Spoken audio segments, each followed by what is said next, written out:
Oyo State Governor Seyi Makinde says he regrets supporting the election of President Bola Tinubu in 2023.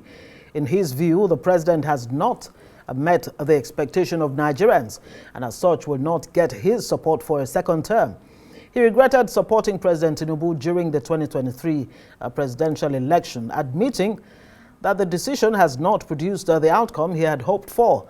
Now, at a media chat in Ibadan, Makinde expressed frustration over moves by his erstwhile political ally and current Minister of the Federal Capital Territory, Wike, to work against the interest of the People's Democratic Party. In his words, without any agreement, Wike promised to hold the PDP for Tinubu ahead of the 2027 election. Well, Governor Makinde said he's not seeking any higher political seat, called on Nigerians to resist the imposition of a one-party system. We heard it. So this was the exact first contract that Mobile gave to Macon. I was 29. It was $1 million. Within that 1 year, I made $1 million in my pocket. I was 29. 1997. Wike perhaps at that time just left. He just left law school, and then his next job after that was local government chairman.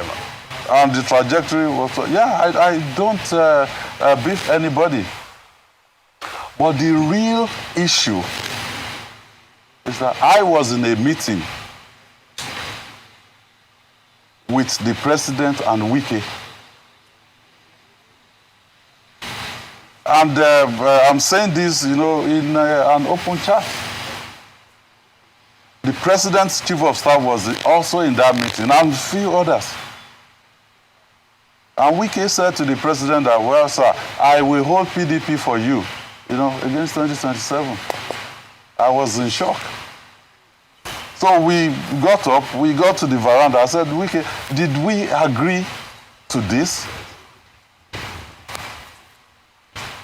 I don't like talking about people, and I will not talk about people or talk about events, but I'll talk about the real issue. The real issue is that Wike would like to support the president for 2027. That's fine. It is within his right to do that. But also some of us that want to,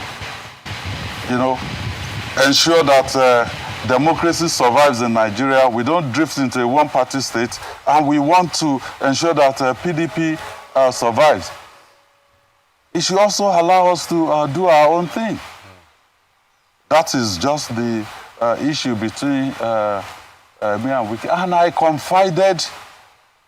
confided in a mutual friend of us after that meeting. And I kept thinking, okay, the president did not ask him, do this for me. He was the one that volunteered that I will do that. So when I was telling our mutual friend, I said, look, maybe he was talking about an errand that the president never sent him. So let's watch, let's engage him. Let's see if he will back off. But he never did. So after he didn't back off, I said, well, now it's time to confront him. Because I told him from that day that I will never be a part of this.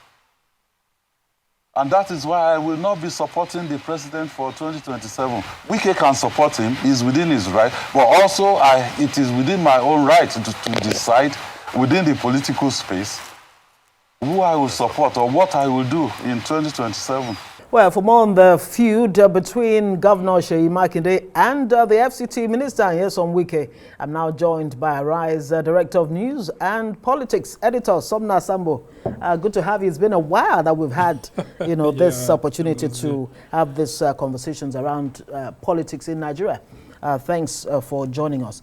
Okay, so you've listened to Seyi Makinde, the Governor of Oyo State there, reel out the core of his quarrel, if you like, or his feud with the FCT Minister, Wike. He says that he was not consulted in that room where Wike promised President Tinubu that I will hand over the reins of the PDP to you come 2027. What do you make of this? I mean, these were good friends. They even called each other, in-laws at some point. So, in all of this that's happening, my first question to Governor Seyi Makinde is, was Wike the leader of the group or not? Right. I mean, Wike was the leader of the group. Of the G5. Yeah, of the G5. I mean, he The cut a 5 lot governors. of deals on their behalf, to which they accepted. And I think in the spirit of followership, whatever, Wike would have done would have been presumed to be, in the overall benefit of the group. Speaking for the group. Yeah, speaking for the group and all of that. Because Wike actually cut deals for all of them. You will see people like, the former I don't want governors. to ask what these deals are, I mean, but different why deals. not? I mean, he himself was actually asked to bring a ministerial nominee. But Tinubu didn't eventually pick his nominee. Ministerial And that's nominee. why Larry Olayinka has responded saying, look, this is all sour grapes. Yeah, but if his ministerial nominee was eventually picked and he was serving in this government, would he have been holding the same interview? Because there were lots of deals. But what he said actually is food for thought for a whole lot of Nigerian politicians. I mean, could Wike have taken such a decision without consultations by all of them? Because they were all governors. Wike was going and Otom was going, Iguanyi was going, but of course you had these other people left.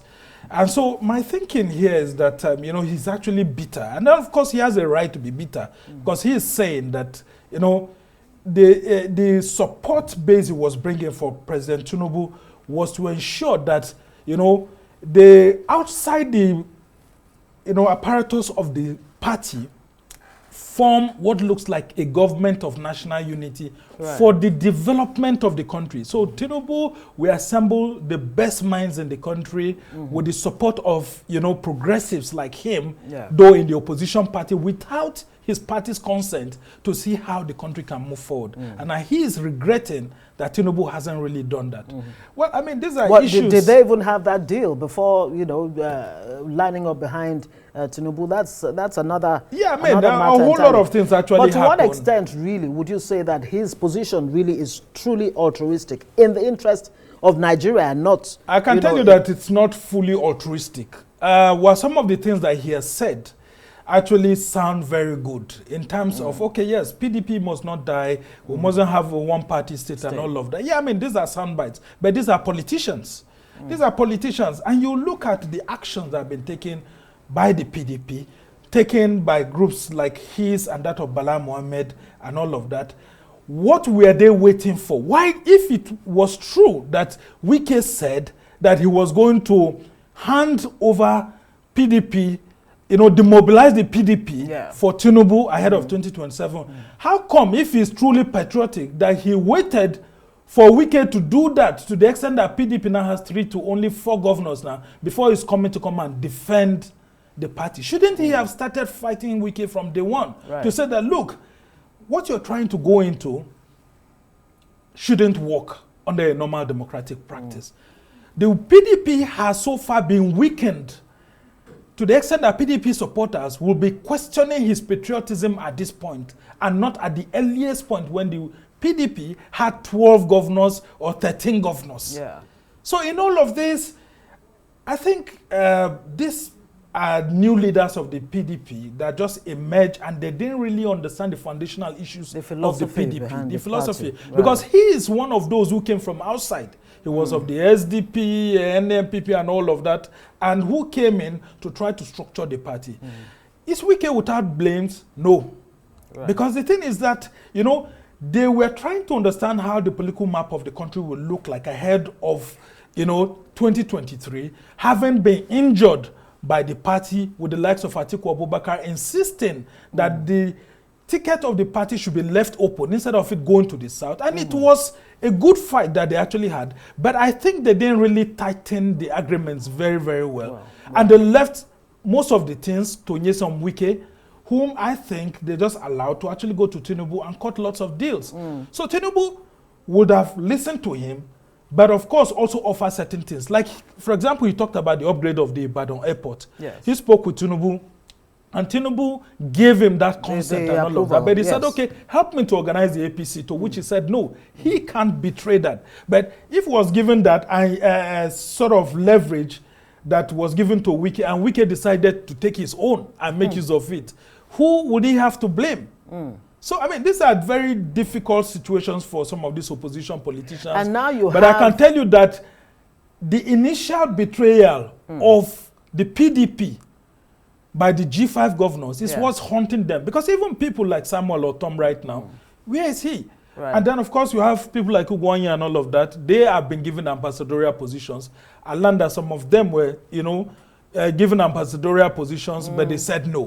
But even Wike too, he's not finding it easy in the Tinubu-led administration right now, because there are lots of things that will be, you know, unraveling. In fact, in the next 3 months, expect a whole lot of anger issues by some of these people, including the APC Do you agree with Abba Moro, the PDP lawmaker there, who said, look, when you overload the boat midstream, it can only capsize? Yeah, it's normal. Is that a fortune that awaits, or a fate, if you like, that awaits the APC with all this defections to the APC, and more importantly, the question of one-party state?